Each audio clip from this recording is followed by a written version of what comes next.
Hindi lang ako tinarantado ni Zay. Pinabayaan, binastos, iniwanan, inipuputan. 10 lessons from Unhappy for You. Number 1. Kahit gaano mo kamahal ang isang tao, darating ang panahon na mapapagod kang pasanin siya sa buhay mo. Number 2. Hindi sapat ang pagmamahal para magpatuloy. Kailangan ng suporta, pag-unawa, sipag at dedikasyon. Number 3. Hindi nakakapagod magmahal, pero nakakapagod umintindi at umunawa sa mga taong ayaw magbago.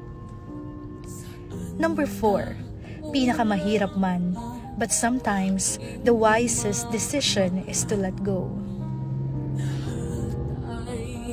Number 5. You cannot fix your partner while losing yourself. Hindi pwedeng inaayos mo ang ibang tao habang nauubos ka. Number 6. May mga taong kasama mo sa pag-angat pero hindi ka handang samahan sa paglubog. Number 7. May mga taong kaya mo pa ring patawarin at balikan kasi totoo yung pagmamahal na hindi matutumbasan ng kahit sino man. Number 8.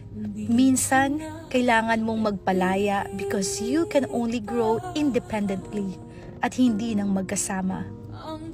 Number 9. Kahit gustuhin nating ilaban ang isang relasyon, hindi maaaring isa lang ang may gusto at ang isa ay susuko. And number 10. Hindi lahat ng nagmamahal ay nakikipaglaban. Yung iba ay nagpapaubaya.